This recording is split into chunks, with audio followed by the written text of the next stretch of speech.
Olá, pessoal. Essa é a nossa primeira videoaula, tá? De ciências. Com essa videoaula, vocês vão conseguir fazer aquelas atividades lá do PET volume 2 da semana 1, tá? Tendo alguma dúvida, podem me mandar lá no meu número de WhatsApp. Todos vocês têm, tá? Se tiver alguma sugestão também sobre a videoaula, mande também lá no WhatsApp, se alguma coisa não ficou boa, se não deu para ouvir direito, porque essa é a primeira que eu estou gravando, conforme a prática vai acontecendo, ela vai ficando melhor também, tá? Então essa é a primeira, se tiver alguma sugestão, vocês mandem lá para mim, para a gente ter esse feedback aí, se ficou bom, se não ficou. Então essa é a primeira semana do volume 2, tá? Do PET volume 2 que vocês receberam. E o tema é reações químicas, tá? Então vamos iniciar. A primeira coisa que a gente deve saber sobre reações químicas é a gente saber diferenciar uma transformação física de uma transformação química. Então, eu trouxe para vocês dois quadrinhos aí. No primeiro é a transformação física, né? É o que significa. Então, nas transformações físicas, não ocorrem alterações na estrutura da substância. Ou seja, se eu pego uma substância, passo ela por uma transformação física, o resultado dessa transformação ainda será a mesma substância que tínhamos antes da transformação física, tá? Então, as substâncias que nós temos depois da transformação física, ela é a mesma substância que tínhamos antes dessa transformação física. Fiquem calmos, daqui a pouco vai melhorar isso aí para vocês, que eu vou trazer alguns exemplos, tá? E transformações químicas são aquelas em que ocorrem alterações na estrutura atômica das substâncias. Ou seja, diferentemente das transformações físicas, nas transformações químicas, as substâncias que temos, a substância ou as substâncias, né, uma ou mais de uma, que teremos depois da transformação química, ela é diferente da substância que tínhamos antes da transformação química. Então, temos que entender bem essa diferença dessas duas, transformações físicas e transformações químicas. Vou trazer alguns exemplos agora que esses exemplos vão elucidar um pouquinho melhor isso aí para vocês, tá? Então, primeiro exemplo aí é sobre transformações físicas. Então, relembrando o conceito de transformação física. Nas transformações físicas, não ocorrem alterações na estrutura da substância. Então, temos o exemplo dessa figura aí, uma maçã. Se eu pego uma maçã, corto ela em um ou mais pedaços, depois que eu fizer essa transformação física de cortar ela em vários pedaços, os pedaços de maçã ainda vão continuar sendo maçã. Então, a substância não mudou, é a mesma substância. A maçã, depois de cortada, ainda é maçã. É a mesma substância que tínhamos antes dessa transformação física. Então, não houve alteração na estrutura da substância. Se eu tenho um papel, um pedaço de papel, eu pego esse papel e corto esse papel em vários pedaços, cada pedacinho de papel cortado, ou rasgado, ainda é papel. Então, a substância que eu tenho depois da transformação física é a mesma que eu tinha antes dessa transformação. Então, não houve alterações na estrutura atômica dessa substância. Ela é a mesma. Tá? Isso é uma transformação física. Agora, vamos ver a transformação química. Tá? Então, vamos agora para o exemplo de uma transformação química ou de uma reação química. Tá? A palavra que a gente vai usar mais aqui é reação química. Então, nas reações químicas, ocorrem alterações na estrutura atômica da substância. Então, vamos ter o exemplo do papel aí. O mesmo papel que usamos na transformação física. Tá? Se eu pego o papel, ao invés de eu picar ele, cortar, eu coloco fogo nele. Esse fogo é uma reação química de combustão que vai transformar o papel em cinzas. Essas cinzas, esse produto que nós temos, essa substância cinza, chamamos de cinza, ela é atomicamente diferente da primeira substância, né? Ela é diferente do papel que tínhamos antes da reação química de combustão, de fogo. Então, é uma substância diferente. Ela ocorreu uma reação química, tá? A palavra que nós vamos usar mais, tá, é reações químicas. Usaremos mais do que transformações, tá? Então, é reações químicas. Diferentemente da transformação física, a reação química, a substância que temos depois da reação é diferente da substância que tínhamos antes da reação, tá?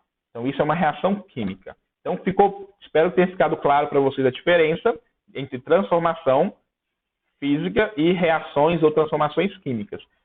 tiver alguma dúvida, pode mandar mensagem para mim, tá? E como a gente sabe que ocorreu uma reação química?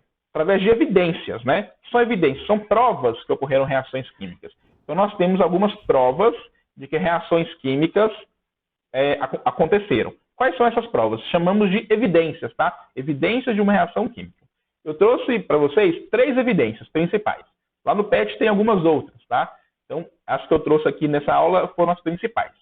Como que a gente sabe que ocorreu, então, uma reação química? A primeira evidência é mudança de cor, tá? Então, por exemplo, nos fogos de artifício, né? Então, Réveillon aí, festas, quando explode os fogos de artifício, eles queimam. Cada um daqueles fogos de artifício tem cores diferentes. Essas cores diferentes indicam que ocorreram reações químicas diferentes, né? Se houve mudança de cor, houve uma reação química. Na primeira figurinha é um exemplo de mudança de cor. Temos ali uma folha verde que, ao passar pelas estações do ano, ela secou e ficou marrom. Então, a folha verde da primavera chega agora no inverno, que é a estação que nós estamos agora, as folhas estão mais secas, murchas, marrons. Houve uma mudança na coloração dessa folha. Essa mudança na coloração indica que dentro dessa folha, lá nos átomos, né, dentro dessa folha, estão ocorrendo reações químicas que fizeram, além dela secar e outras mudanças, fizeram que ela mudasse de cor. Essa mudança de cor, então, é uma evidência de que ocorreu uma reação química, uma prova de que uma reação química aconteceu ali. Um outro exemplo, se você pega água sanitária, joga numa roupa colorida, a roupa vai manchar. Por quê? A água sanitária provoca uma reação química naquele tecido que muda a cor dele. Então, se mudou de cor, é uma evidência de que houve uma reação química, tá? O segundo item aí, a segunda evidência, né, que é evidência de reação química, é a liberação de luz ou calor. Por exemplo, se eu pego um álcool, coloco fogo nesse álcool, o que vai acontecer? Naquele fogo ali vai liberar luz da chama e calor. Essa luz e esse calor é um sinal de que ocorreu uma reação química. Eu trouxe a figura aí como exemplo a bioluminescência de um vagalume. Quando o vagalume acende, né, aquela porção final ali do abdômen dele, é sinal de que dentro do abdômen dele ocorreram algumas reações químicas que tiveram como evidência essa emissão de luz. Então, quando o vagalume emite luz, é porque houve uma reação química ali no abdômen dele. A terceira evidência que eu trouxe é a liberação de um gás. Todo mundo aqui já deve ter tomado aqueles comprimidos efervescentes que você coloca na água, né? Comprimidos efervescentes que você coloca na água. Desculpa se eu estiver falando um pouco rápido. Eu falo mesmo um pouco rápido, mas eu vou tentar falar mais devagar. Quando você coloca esse comprimido efervescente na água, ele libera gás carbônico que forma aquelas bolhas. Dentro das bolhas ali, tem gás carbônico. A liberação desse gás, quando o comprimido encontra a água, é sinal de que ocorreu uma reação química. Quando você está na sala lá concentrado, estudando, prestando atenção no professor, sente um cheirinho ruim, o colega do lado soltou um pum, aquele pum que seu colega soltou, aquele gás, aquele cheiro, é sinal também de que ocorreu lá no sistema digestivo do seu colega, ocorreu uma reação, algumas reações químicas do alimento que ele está digerindo, e essas reações químicas liberaram gás, em forma de pum, e o cheiro também. Então, a liberação de um gás é mais uma evidência de uma reação química. Lá no PET de vocês tem mais algumas, tá? Então, não deixam de ler o PET, que tem mais informações lá, tá bom? A última coisa que nós temos que ver nesta aula de hoje é sobre como a gente representa uma reação química, tá? O modo que nós temos de representar uma reação química é através de equações químicas. Então, o que é uma equação química? Um modo de representar uma reação química. E na equação química, a gente tem sempre 2 elementos, tá? Quais são eles? O reagente, ou os reagentes, né? E o produto ou produtos. E essa seta entre eles representa que houve uma reação química. Quando vocês escrevem uma equação química no caderno e colocam a seta, significa que aqueles reagentes ocorreram uma reação química neles que deram origem ao produto. Então, antes da seta, nós temos os reagentes, depois da seta, temos os produtos, tá? O produto ou os produtos. Então, é sempre assim, reagente, reação química, representado pela seta, e produto. Vou dar exemplo de algumas reações químicas. A primeira, se a gente pegar ovos, leite, farinha, peguei esses 3 ingredientes, misturei, coloquei no forno. O forno vai aquecer e esse aquecimento provoca uma reação química, representada pela seta. Depois dessa reação química, de ser aquecido no forno, a gente vai abrir o forno e vai tirar qual produto de lá? Um bolo.